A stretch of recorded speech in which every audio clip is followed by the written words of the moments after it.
Entendes o que estás lendo? O podcast que te leva através das páginas da Bíblia, livro por livro, capítulo por capítulo. Uma exposição bíblica emocionante. Aperte os cintos e embarque comigo nesta viagem.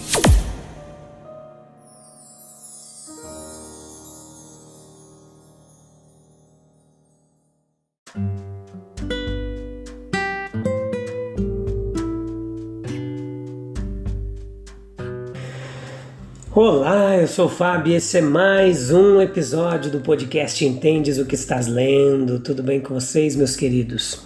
Espero que vocês estejam bem, alegres, supridos em todas as vossas necessidades, vencendo todas as lutas que se interpõem em seu caminho, tá bom? Lucas capítulo 24, a parte 3, episódio número 353, essa que é a quarta temporada e este que é o penúltimo episódio da quarta temporada. Joia demais! Vamos lá, meus queridos, vencendo o cansaço, vencendo as dificuldades e prosseguindo na nossa missão aqui de propagar o Evangelho de Cristo, a Palavra de Deus, explicar para você capítulo por capítulo, livro por livro da Bíblia, de uma forma expositiva aqui. Então existem provas infalíveis e separações inevitáveis. Lucas capítulo 24, versículo 36 ao 53. Veja comigo que os peregrinos ali no caminho de Emaús, eles mal entraram no cenáculo e relataram a sua entrevista com Jesus, recebendo a informação que Pedro teve sua perplexidade resolvida. O perplexo Pedro agora.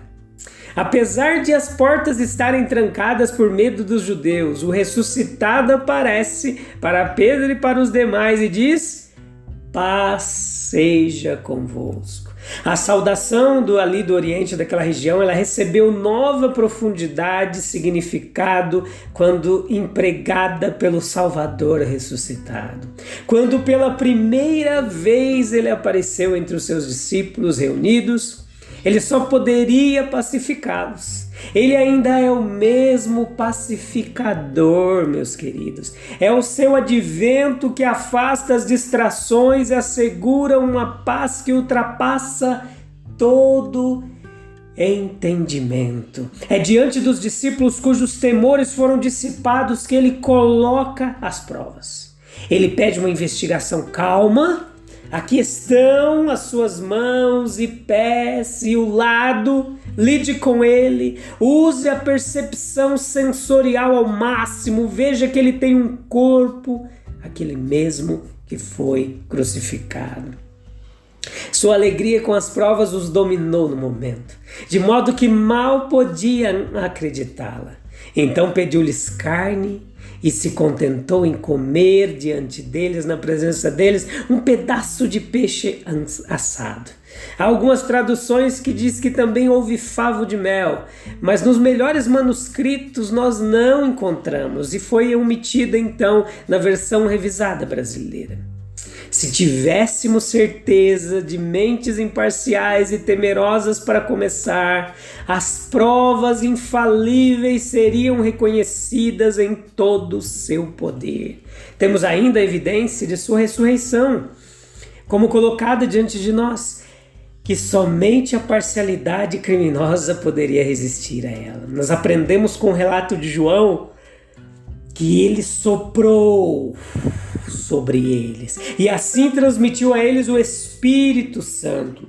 Junto com a exposição externa, portanto, das referências bíblicas a ele mesmo, é dada a inspiração interna. É isso que tornou esses homens tão mestres dos oráculos sagrados, com entendimentos abertos, com corações inspirados. O livro outrora selado tornou-se um segredo aberto e a fonte do empreendimento missionário. Pois Cristo vem para fazer os homens se arrependerem de seus pecados, enquanto ao mesmo tempo eles desfrutam do sentimento de seu perdão. Como Salvador ressurreto, Ele é a garantia externa de nossa justificação, de todas as coisas das quais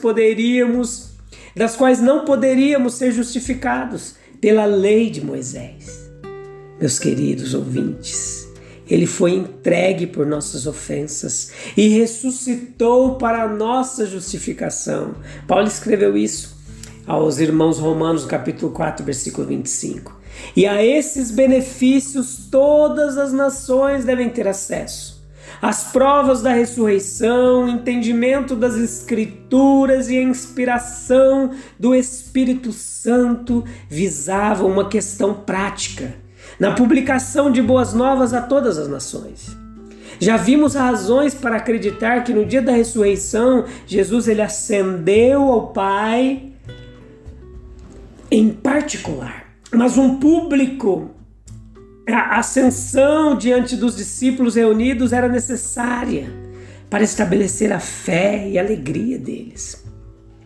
E assim eles foram autorizados a ver seu amado Senhor ascendendo, apesar da gravidade, até os céus azuis e acelerando em direção ao centro do universo, a mão direita de Deus. No entanto, a inevitável separação não os impediu de retornar a Jerusalém com grande alegria e continuar lá até o Pentecostes. Eles dividiram seu tempo entre o cenáculo e o templo. Eles esperaram em alegre expectativa pelo poder prometido e o receberam no devido tempo. E a ascensão, ela deve ser para todos os cristãos uma questão de experiência definida. É a isso que Paulo se refere quando fala na Epístola aos Efésios de ser ressuscitado juntamente com Cristo e assentado nos lugares celestiais em Cristo Jesus. Há uma experiência de ascensão, bem como uma experiência de ressurreição, uma experiência na qual sentimos que nos elevamos acima de todas as atrações terrenas e que nós, fixando nossas afeições de fato nas coisas do alto, estamos pela fé entre elas com nosso Senhor. É esse estado de êxtase que anuncia o advento do poder espiritual, que seja de todos nós. O Espírito Divino, o entendimento humano. Versículo 45 desse capítulo 24, nós vemos que nós recebemos de sua mão criadora um tipo e uma medida de poder intelectual que pode ser considerado de grande valor em cada indivíduo da raça humana, meus queridos. A um ele dá 5 talentos, a outro 2, a outro 1, e não é apenas diferença de medida, mas também de espécie.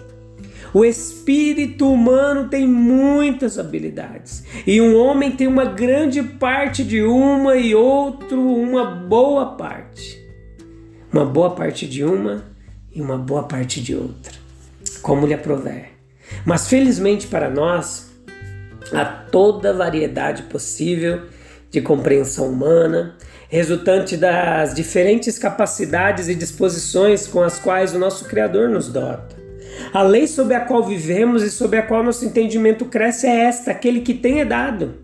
Observamos, ouvimos, lemos, refletimos, raciocinamos, construímos, produzimos, e à medida que fazemos isso, crescemos. Nossa inteligência é aberta, ampliada. A juventude tem apenas que fazer seu trabalho correto, apropriado, e Deus fará sua obra graciosa, ampliadora, e assim Ele construirá uma mente bem abastecida, com conhecimento, sabedoria, capaz de grandes e nobres serviços. Deus, Ele deu aos membros de nossa raça iluminação, expansão da mente, que declaramos milagrosas, ou seja, não de acordo com as leis conhecidas. Tal foi a inspiração que deu a Moisés quando o inspirou a escrever seus livros, que ele deu a Samuel, a Elias, a Isaías, a Zacarias, quando ele moveu esses profetas a protestar ou exortar os seus contemporâneos, ou a escrever palavras que deveriam viver para sempre nas páginas sagradas, ou que ele deu aos 2 discípulos no caminho de Emaús, quando abriu seus entendimentos para que eles pudessem entender as Escrituras como nunca as haviam entendido antes. Ou que ele deu aos apóstolos Pedro, Paulo e João quando os incitou a falar como eles falavam, a escrever como eles escreviam. Aqui estavam iluminação, ampliação da mente totalmente incomum e sobrenatural, concedida com o propósito especial de tornar conhecida sua mente e vontade à raça humana. Deus permanece e permanecerá em constante comunicação com seus filhos humanos. Ele tem e sempre terá acesso ao entendimento deles. Ele pode nos tocar, vivificar, pode ampliar, equipar nossas mentes para um serviço especial em seu nome e causa. Pode esclarecer as nossas mentes com as coisas que estavam obscuras, seja em sua palavra ou em sua providência, para que possamos entender as Escrituras e também interpretar como Ele lida com nós mesmos e como Ele molda nossas vidas. Os discípulos receberam uma missão.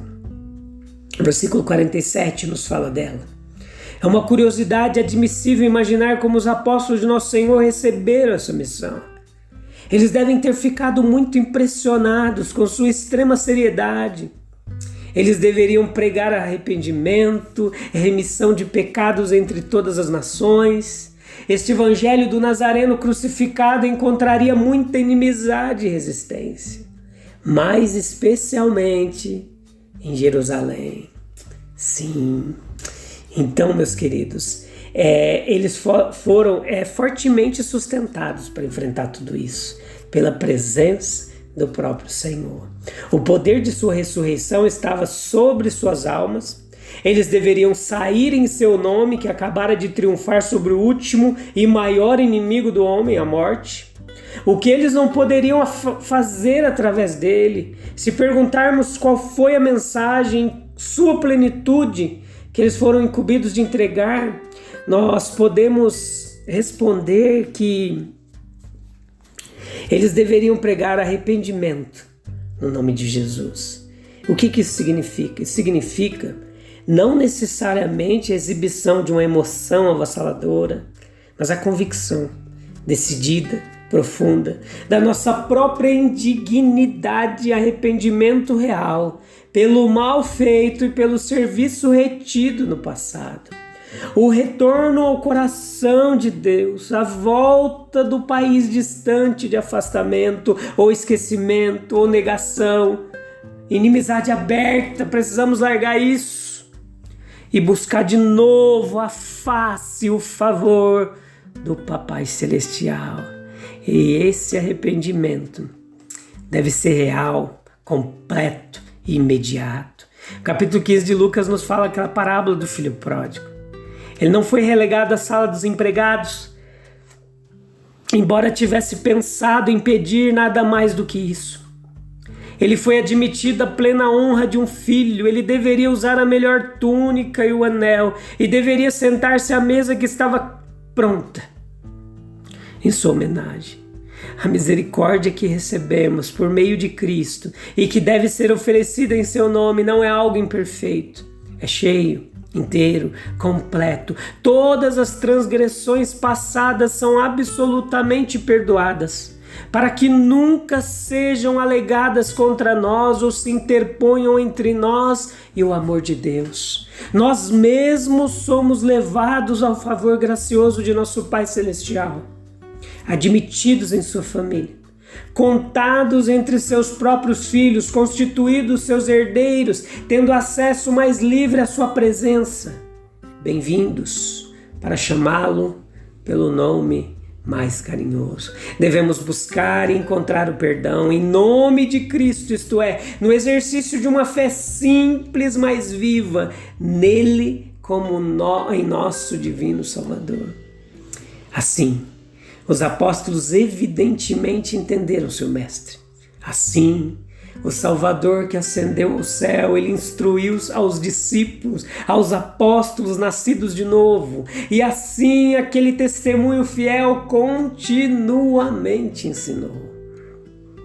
Aqueles que falam por Cristo devem convidar todos os homens, pecadores, a depositar a sua confiança nele, o Salvador da humanidade, a propiciação pelos pecados do mundo.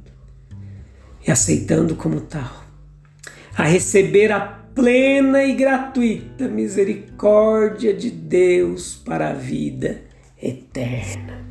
Ele ressuscitou, meus queridos. Ele está vivo, ele vive. Creia nisso. Ele está no céu, mas ele também está aqui, no nosso meio, manifestado pela presença do seu Espírito Santo. Como é bom desfrutar da companhia de Cristo, da amizade de Cristo. Não dá para viver nesse mundo sozinho, sem a presença dele. É impossível, nem tente, tá bom?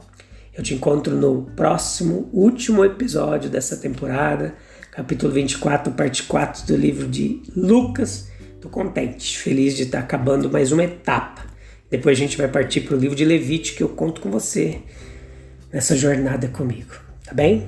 Deus abençoe. Tchau, tchau.